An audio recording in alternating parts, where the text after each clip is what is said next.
Hey everyone, thank you for clicking this video. For my encouragement session, I wanted to do another tribute to Kobe, King Mamba a year later. We're coming up on January 26th, which is the January 26th, 2020 anniversary of his death. I hate putting the word anniversary to tragic stuff, but that's where we are. On yesterday, January 22nd, 2021, is the 15-year anniversary of Kobe dropping 81 on the Toronto Raptors. I am honored to say that I watched that game. It was 2006, winter time, nothing going on. It was on a late Sunday night. Of course, LA game. It was at home. No one had that game. ESPN didn't have it. Turner didn't have it. So the only way for you to watch it was League Pass. This game was so unique is because even Jack Nicholson wasn't there. He said he gave the tickets to his niece. Me watching Kobe drop 81 points, that was insane. That was insane because you knew he was going to have a good game, is because he dropped like 26 in the first half. Now, before I go further, I want to say Kobe have single-handedly made us forget the game that was never talked about. The game right before that one was Seattle at Phoenix. It was Ray Allen versus Steve Nash, the Seattle Supersonics versus the Phoenix Suns. The game went into triple overtime, and both Nash and Jesus Shuttlesworth was guarding each other. Had Kobe not dropped 81, we would still be talking about that game. That's just how amazing that game was. It was just Nash and Shuttlesworth just going back and forth trying to outdo each other. If you remember, they're both from that 96 draft, as was Kobe. The greatest NBA draft ever. I know, folks saying, well, the 84 draft where Jordan was in, that 84 draft was nowhere near as deep as that 96 draft. Well, the 03 draft with LeBron, Carmelo, and Dwayne Wade, that was still nowhere as deep as that 96 draft. We had Hall of Famers, all NBA first teamers. We had franchise players, All-Stars, Hall of Famers, champions, all up and down that draft. No one had even come close to that 96 draft. Not even. So what people don't understand is that Toronto was about to win that game. Kobe dropped 81 because he had to drop 81.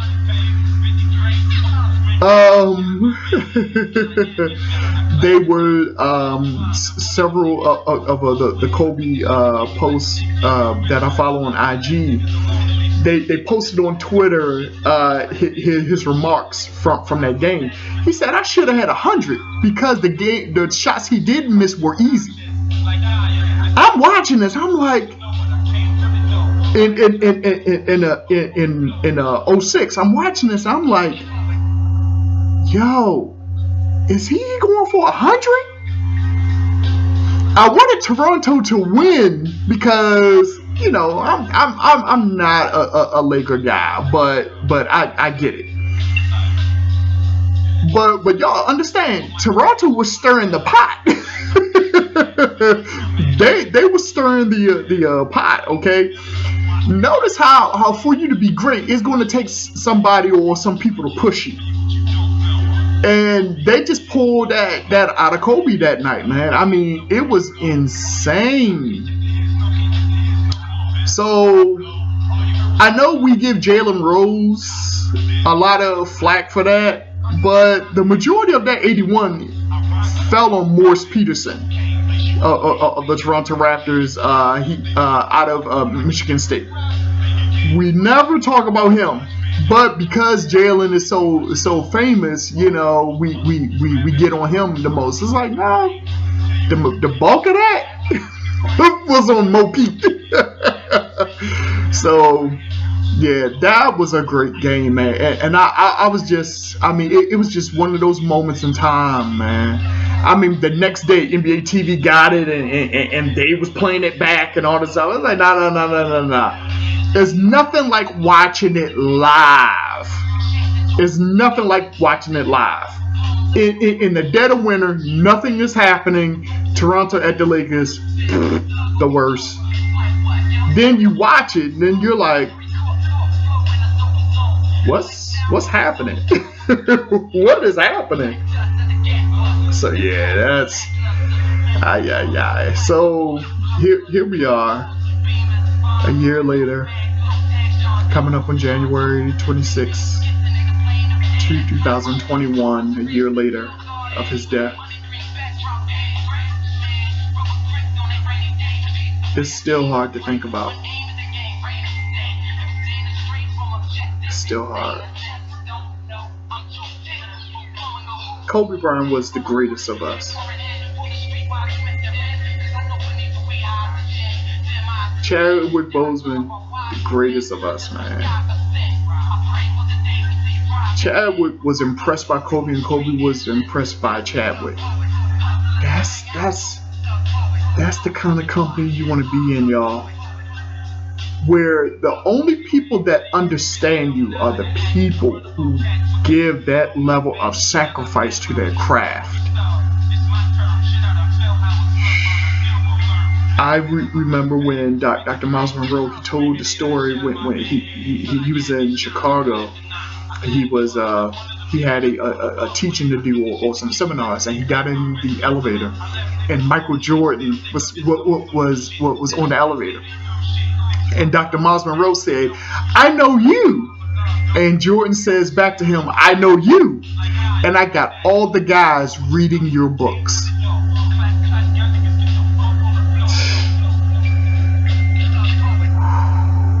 Do you know how great you got to be for Michael Jordan to say to you, "I know who you are, and I got all the guys reading your books"? That's insane, y'all. That kind of greatness gives me chills. It gives me chills, and it also convicts me. It's because Kobe, Chadwick Boseman, who number one, me and him, me and thousands of others. Him and I were at Howard together. He was in fine arts. The fine arts. I was in business. So one of my waitress friends asked me when I told her that, she was like, so y'all could have, did y'all know each other? I was like, no, we didn't. But like y'all could have passed each other though. I was like, oh, all the time. All the time. And that's how it is. That's why you got to watch who you're talking to, because you don't know who you're passing. Yeah, you may be unimpressed with them now, but that may change later in the future. So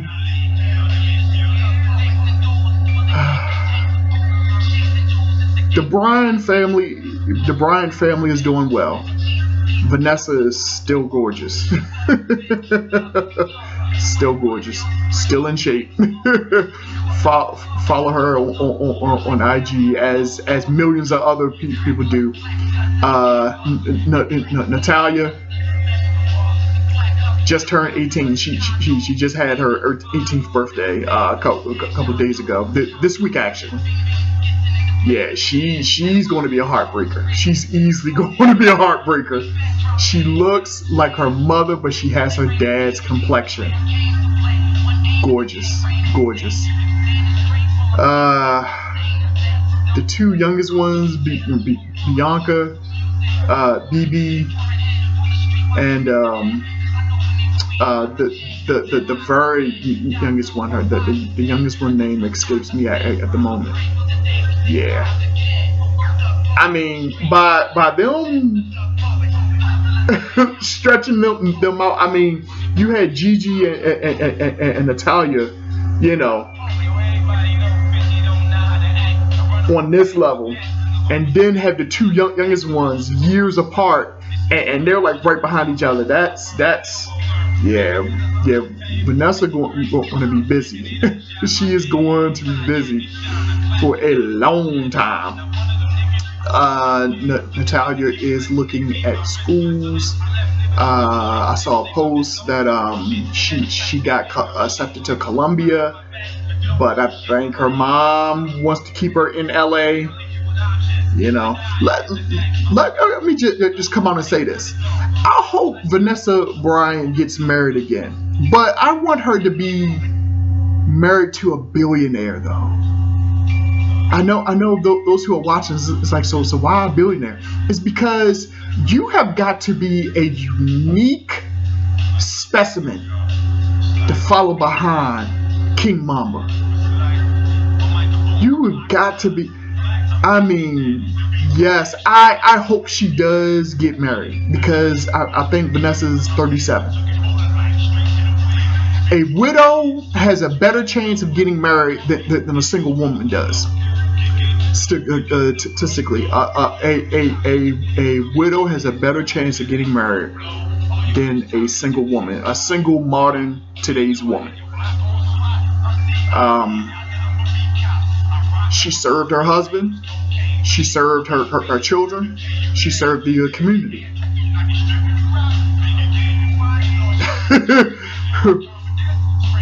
You want the key to get married? You have got to have a track record of serving a man. No, don't all this nonsense of, oh, my last relationship was 5 years ago and that lasted only 11 months. It's like, no, you do not have a track record of serving a man. Vanessa Bryant has a track record of serving a man.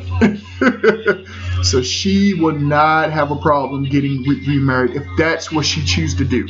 She may not want to today. She is still grieving. She is still grieving. But she will. I hope the dear brother that marries her, man, I hope he's a billionaire, because the last time I heard, Kobe's estate is worth $500 million. So you can't have a dude that makes $8 million, who's worth $8 million, trying to holler. No. Let's not do that. But yeah, man, that's yeah, and it would have to be a brother. I know you're watching this like, well, why? Because white men don't tend to follow up behind black men. No. They will have sex with the widow, but to follow behind his kids and everything, no. So I hope it is a brother. Yeah, a billionaire brother. Yeah, that sounds good to me. That sounds good to me. But hey, it's just me talking. The rumors that came out a month ago or earlier this month that Kobe was getting ready to go to war with Nike. That seems to be real, because Kobe was trying to break off from Nike to have his own shoe company, his own shoe label. Him being him, yep, that sounds about right. That sounds about what he was going to do. No, oh my goodness, man.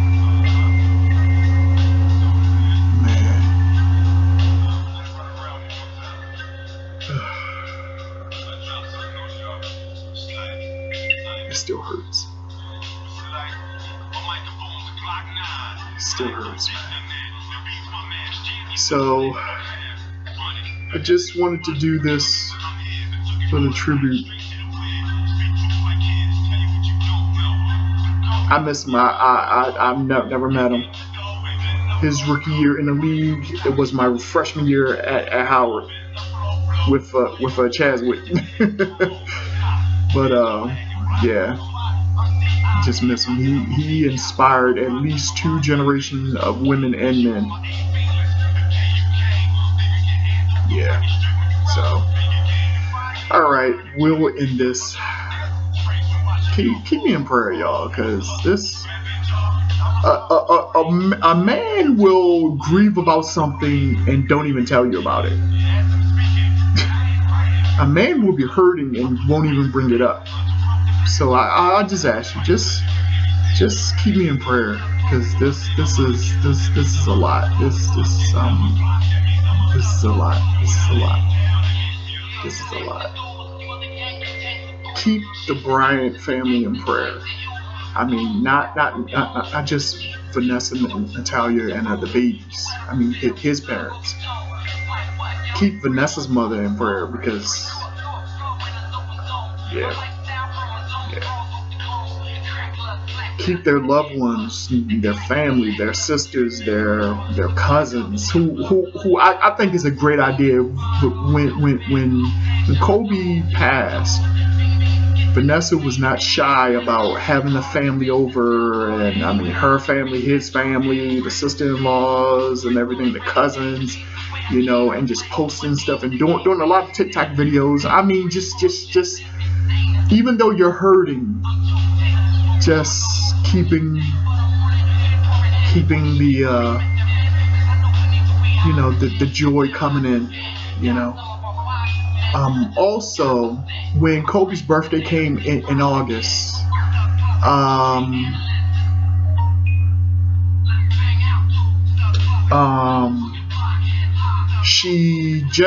Vanessa just got home from spending some time with Lala, and